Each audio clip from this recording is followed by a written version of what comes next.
Está faltando repertório aí em como treinar a memória e a consciência fonológica? Fica aí até o final que eu vou te dar dicas muito especiais e muito práticas para você aplicar com seu filho ou com seu aluno.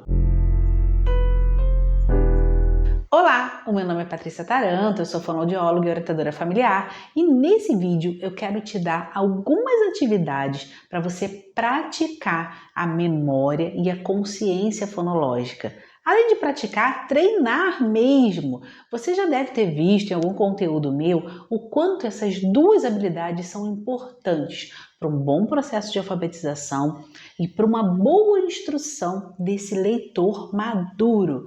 O que a gente quer? A gente quer que o filho da gente, que o aluno da gente, consiga ler bem, porque daí que ele domine essa habilidade de leitura e escrita, ele vai conseguir dar conta de qualquer outra disciplina. Vai ter um aprendizado bom, vai ser um adulto independente, vai ter sucesso na sua carreira, vai ser um bom orador. Então a gente sabe que são habilidades básicas para qualquer caminho que esse educando vai seguir na sua vida. Bom, esse vídeo vai ser especialmente sobre isso.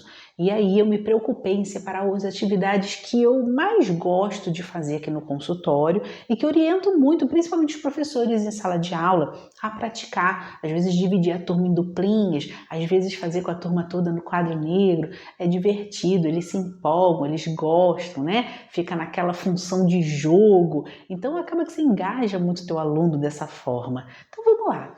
Qual seria a primeira atividade que eu iria te indicar? O jogo Stop ou a dedanha. Nossa, esse é o meu queridinho. Bom, é uma atividade que já se coloca para crianças que já sabem ler e escrever, pelo menos as palavras isoladas. Então, nos passos iniciais da alfabetização, você já consegue fazer. Mas, se teu aluno ainda não lê, não escreve, você pode treinar, pode praticar esse jogo na forma oral, na modalidade oral, sem a escrita. Também é muito válido e eu também utilizo muito isso por aqui. Então, a primeira coisa é separar quais categorias você vai utilizar. Eu coloco primeiro um campo, né? Qual é a letra ou qual a sílaba, e aí eu coloco outros campos em seguida, fazendo uma tabela mesmo. E aí nessa tabela eu vou colocar, por exemplo, o que eu gosto muito de usar, nome próprio, um lugar, um alimento, um animal. E eu gosto de usar também a categoria de adjetivo. Só que quando as crianças são pequenas, né, iniciando a alfabetização, elas não conhecem esse termo. Então, a gente pode utilizar de uma pequena expressão para que se complete ali naquele campo com uma palavrinha que tenha por inicial a letra escolhida ou a sílaba escolhida. Então, eu coloco assim, minha avó é 3 pontinhos. E aí eles têm que me dizer embaixo, completando, né? Eu vou dar um exemplo aqui. Por exemplo, nós sorteamos o P, tá? Então vai ser a letra de trabalho. Então, nome próprio, Pati, Patrícia. Um lugar, Paris, Pernambuco. Um alimento, pipoca. Um animal, papagaio. Minha avó é preguiçosa. E é legal porque eles acham graça, cada um vai colocar uma outra palavra, um outro termo, né? E muitos deles até acabam remetendo à própria avó, então é bem interessante, tá? Bom, o stop ou a dedanha, né? Eu falo sempre esses dois nomes porque sei que tem uma questão de regionalismo, então algumas localidades chamam-se por stop, outras por a dedanha, mas esse jogo sempre começa, né? O gatilho do jogo é você escolher a letrinha de trabalho, tá? Daí vale tudo, vale um dado com letras, vale sortear uma letra, né? Vale usar o próprio alfabeto e vale também jogar de números. Então, se eu coloquei 2 e o outro colocou 2, A, B, C, D vai ser a letra D, a nossa letra de trabalho. E aí por diante, aproveite bastante esse jogo. Depois de concluir essa tabela, você pode colocar ali que você vai usar 5 letras. Você pode aproveitar também todo aquele repertório que saiu para formular frases. Então, cada linha completa, você pode criar uma frase com aquelas palavras, tá? Fica aí já uma extensão desse jogo.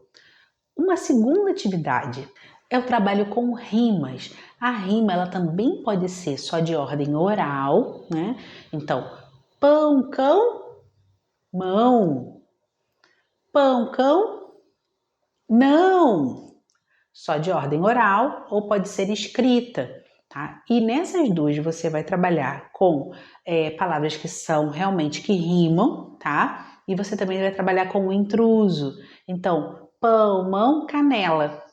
Quem não combina, quem não rima, tanto quando você faz na modalidade oral, quanto você faz na escrita, tá? Na modalidade oral, você já pode começar desde que essa criança já tem 4 anos de idade, já dá para você começar a estimular a rima. E também a parlenda, ela entra nesse pacote. Água mole em pedra dura, tanto bate até que fura. Você já está começando a entrar com frases que essa criança tem que memorizar. Isso é muito interessante e muito bom para o estímulo da memória e da consciência fonológica. Então ela vai percebendo os sons que combinam, que têm a sua semelhança, onde está esse som. Então na rima está no final, na literação vai estar no início, né? E aumenta o vocabulário com o repertório de palavras que eu preciso saber para fazer a combinação certa, né? Para concluir a tarefa. Uma outra atividade que vai também muito nessa linha é o texto close. Texto close pouca gente conhece e você pode fazer desde o iniciozinho da alfabetização. São textos, aí vai variar o tamanho, a extensão do texto, o nível de complexidade dessa leitura, mas com lacunas. Pode ter uma caixa de palavras em que a criança selecione a palavra que está faltando e vá completar, ou não, vai ter que vir da ideia, do inventário dessa criança, né? Então eu coloco lá que a Paty estava com a Magali aí um tracinho. E embaixo tem algumas opções, só que faz o texto. Então, para a criança de primeiro ano, a gente pode trabalhar só com uma linha, 2 linhas.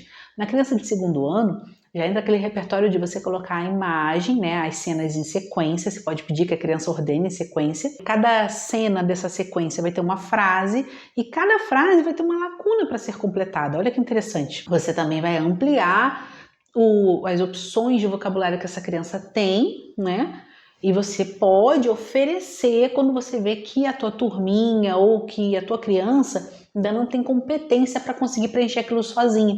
Então você deixa a caixa de palavras, onde ela seleciona qual é a correta para colocar lá, que faça sentido. Olha como é bacana e você já vai trabalhando também a semântica, o sentido, essa ordenação das palavras, que elas no todo, elas têm que significar algo.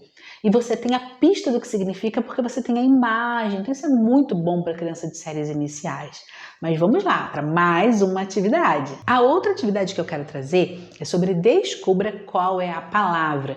E aí tem um jogo muito bacana que se chama Caça-Palavras ou Palavra Secreta. Aí depende também do tabuleiro que você utilizar. Existe em tabuleiro, é muito legal. Eu vou deixar na descrição aqui do vídeo e você vai adorar. Eu indico muito, eu uso muito esse jogo aqui no consultório. Ele não é um jogo muito caro e assim ele tem muitas opções de cartinhas com esses enigmas. Então, como que funciona? Você tem uma palavra, você tem 2 imagens, e aí de cada imagem é pedido que se tire um pedacinho daquela palavra que significa aquela imagem. E que depois você junte o que sobrou de uma e de outra para formar uma terceira palavra. Só que tem carta que é uma palavra, uma figura só, né? Uma palavra só, e tem carta que são 3. Então, assim, é bem legal, porque tem um nível também de complexidade que vai aumentando. Você pode selecionar o repertório dentro do que você quer trabalhar de escrita, de identificação de palavras, né? De sílabas, e também do repertório que sua criança já tem. Pode também aproveitar a palavrinha que saiu, a palavra nova, né? A palavra que era secreta, e já formar também uma frase. Então você já vai ampliando ainda mais essa construção frasal dessa criança a partir de um processo que era um trabalho só de consciência o quê? Fonológica ou silábica, né? Mas dessa identificação da palavra, das partes da palavra e da memória dessa criança que está sendo o tempo inteiro trabalhada. Bom, passei aqui para você uma variedade de sugestões de como trabalhar esse processo de memória e consciência fonológica. Que você não fique só na som para uma imagem de uma letra, som para uma imagem de uma sílaba. Isso é importante? Isso é importante. Só que isso é muito inicial. Você precisa empurrar essa criança para ela ir além, para ela dar saltos nessa evolução, nessa aprendizagem dela. Eu espero que você tenha gostado, que tenha sido útil para você esse vídeo. Se você gostou, não esquece de curtir, compartilhar com alguém que possa precisar desse conteúdo. Passa lá em cima, ativa o sininho para receber todas as notificações desse canal e não esquece de me seguir nas minhas outras redes sociais. Até uma próxima!